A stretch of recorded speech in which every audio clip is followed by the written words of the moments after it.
So we're very fortunate to have our next two speakers who are students in the University of Illinois system. They are brave enough and willing that they've honored us with actually coming to share their perspectives, their research, their input. And so that's why I say we're so lucky. The first is Anna Warshay. She's a master's student in the social work school at University of Illinois, Chicago. She graduated from UIUC in 2023 with a degree in psychology. She is a recruitment coordinator for Students Supporting Israel. Anna succeeded in passing a bill to define anti-Semitism in the UIUC student government and has appeared before the Board of Trustees on 2 occasions to share the experiences of anti-Semitism she has faced on both campuses. Her talk is entitled "The Fallacy of Whiteness in the American Jew: How Misappropriation of Race on Jews Has Led to a Rise in Anti-Semitism in the Classroom and Beyond." Anna, welcome.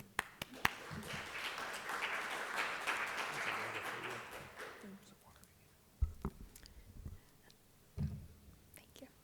I want to start by thanking Brett and the department for having this conference and bringing me here to speak. To reiterate some of the introduction, I'm currently a graduate student at the University of Illinois in Chicago, getting my master's degree in social work, and I do work part-time for Students Supporting Israel, where we have pro-Israel clubs on college campuses across North America. I graduated from the University of Illinois here in Champaign last May with a bachelor's degree in psychology, and today I will be speaking on the fallacy of whiteness in the Jew and how the misappropriation of race on Jews has led to a rise of anti-Semitism in the classroom and beyond. I spent 3 years here at the University of Illinois in Champaign, where I enhanced my educational skills and met a great community.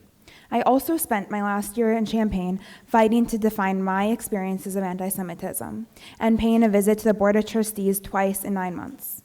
I eventually passed a bill in student government defining anti-Semitism, but that was not without the pushback of most students there who tried to define anti-Semitism for me. It is funny to me that no other minority group has to fight to define discrimination of others. Why is that? The reason is Jews are an afterthought most of the time until it is convenient to be anti-Semitic. I started my graduate program at UIC excited and eager to get to a new campus. I was looking forward to developing my professional career and train as a mental health therapist. After October 7th, that changed. I feared for my safety as I came to school every day. I went straight from the bus to my college building, hoping no one would notice I'm Jewish, and hoping I do not run into any type of protest on my way over. Anytime I wore a shirt with Jewish or Hebrew words, my fear developed even more as I walked across the UIC campus. Inside the classroom, I sat through a presentation in which the high rate of domestic abuse in women in Gaza and the West Bank was blamed on the IDF. I've had professors appropriate Jewish customs, forget the word for Holocaust, call Holocaust survivors racist, and have given students a free absence to attend, in her words, an anti-war rally. No, professor, that's an anti-Jew rally, and by supporting that rally, I know exactly where you stand. This particular rally was calling for death to America and Israel, spoken in Farsi.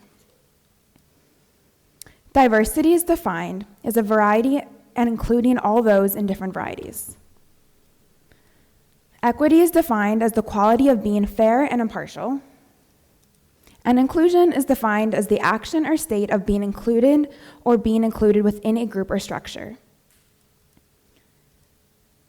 The American Council on Education defines the DEI initiative as the following. Diversity brings with it a number of educational benefits. Inclusion means having a valued voice, seeing others like you represented around you and in the curriculum, and knowing you belong and matter. DEI initiatives are great for equity and equality across all students, except one group. I'm sure we can all guess which group that is. Until 2004, Jews were left out of all DEI initiatives and left out of all Title VI protections because we are just considered a religious group. At the time, religious groups were not protected among any protected classes. In 2004, we got added as a protected group, but the DEI initiative chose not to grandfather us in into any type of DEI actions that had existed or any new initiatives coming in. Now, why are Jews left out of DEI initiatives? Diversity, equity, and inclusion, until it involves Jews. Here are some reasons I've thought of. Because we are considered white, because we are considered white oppressors, because we are considered too successful, because we finally have the ability to defend ourselves. But in actuality, I believe that we are left out of this initiative because of how we look on the outside, because of the melanin in my skin. And that certainly does not seem too inclusive to me. The neo-Nazi anti-Semitism from the right has forever denied the white status we apparently have now. In Europe, we were not white. 6 million of us were actually murdered because of that. We were a minority then. The ultra-left has put us in the majority category. They have put Jews into a group who oppresses based on the color of some of our skin. I believe that this is how they can justify hating us. Anti-Semitism has historically always been present, and I believe it always will be present. My first experience of anti-Semitism was being called the most common derogatory word you can call a Jew at the age of 5 in a playground, and my 7-year-old brother had to shield me from that. The anti-Semitism I've experienced since being a university student has been so much worse. I've hidden my identity and have been terrified of walking through campus. I've been terrified of posting on social media and with disclosing my part-time pro-Israel job in class.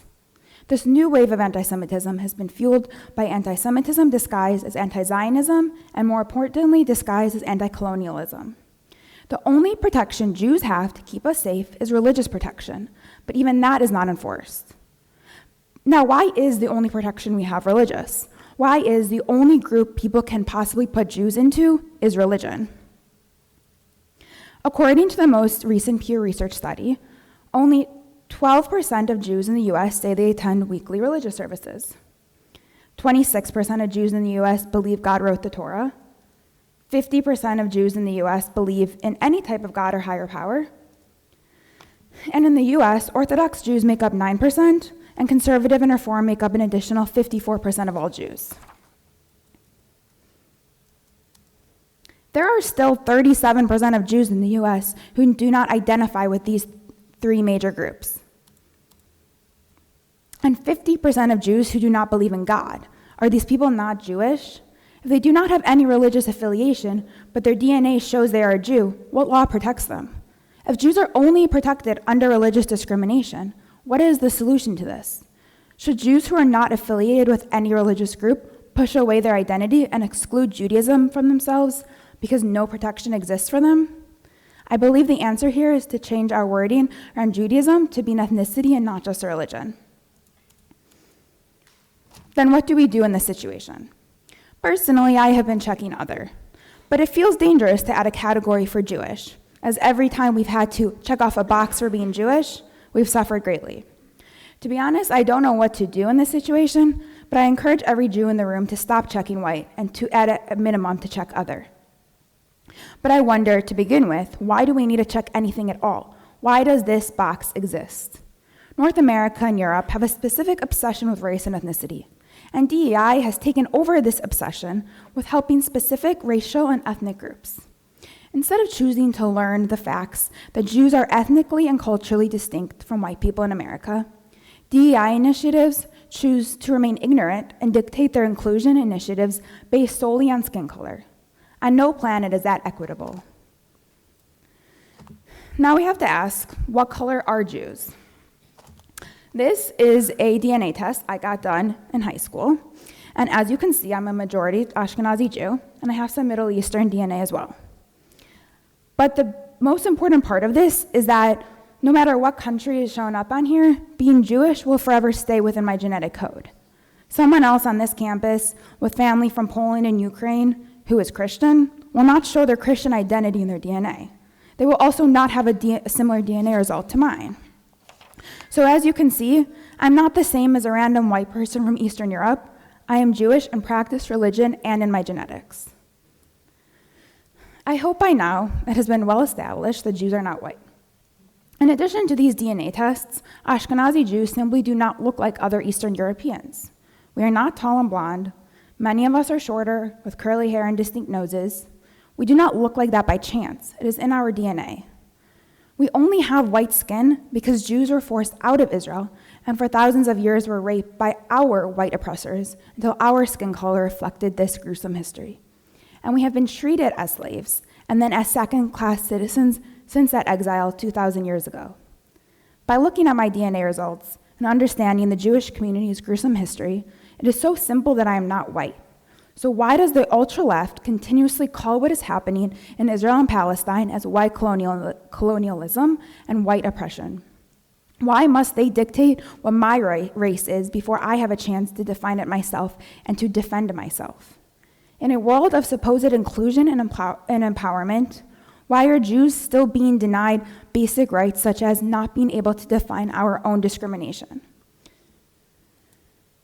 Why are we denied the ability to define our own race and ethnicity? This is the big question in the way of Jewish safety in the world currently. Other people have decided to define our own ethnicity and our own oppression. The fact that anti-Israel hate groups can live with themselves every day by telling themselves they are not anti-Semitic is by telling themselves that this is a simple scenario of whites oppressing and colonizing those who are darker than them. Because if they can convince themselves we are a white group who happen to have a different religion than them, then it is okay to be horrendously anti-Semitic, masking this as anti-Zionist. Now, how does the color of my skin, the origins of my family and my people, my DNA test, how do these things relate to the classroom? Because in the classroom, especially in a classroom in a liberal and social action degree, those who are minorities sit and explain their hardships and what they have gone through. Those who are white sit in solidarity and say supportive sentiments. I sit in that classroom, and I am not expected to share hardships I've gone through due to my ethnicity. I sit there and I am expected to be on the side of white guilt and say supportive sentiments without sharing my relatable experiences of discrimination based on my ethnicity or practice. The fact that Jews are excluded from DEI and the fact that Jews are thought of as white excludes me from being treated as a minority. You may ask, why would I want to be treated as a minority? Because today, if you are not a minority in a classroom, you are looked at as the one oppressing others. I want to be validated. I want my experiences of discrimination and hurt validated. And I'm sure this is common among most Jewish students. The fact that Jews are viewed as white excludes us from having validity with our experiences. More so, it gives the far left an excuse to hate us. The far left has been unapologetically anti-Zionist, and that objectively is translating to anti-Semitism.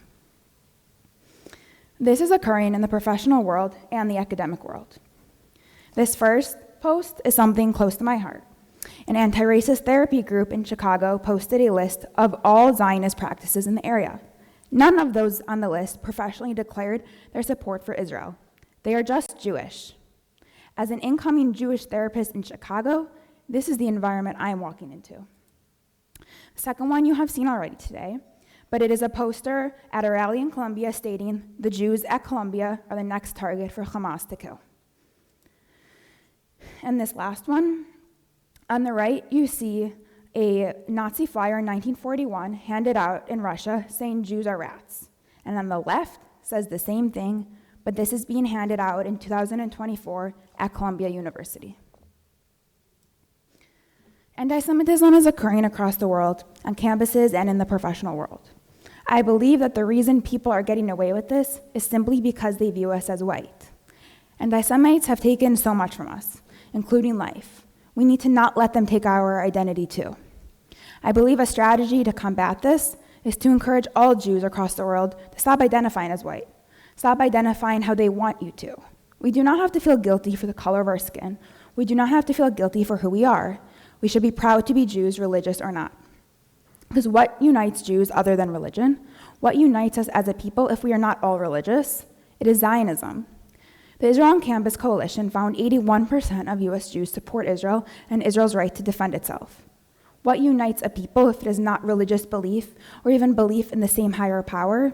It is the belief that we as Jews have the right to a homeland of our own, of a home that will protect us when the world no longer supports our existence. If Jews have a hard time identifying with religion, the silver lining is that we always have a homeland to identify with as well.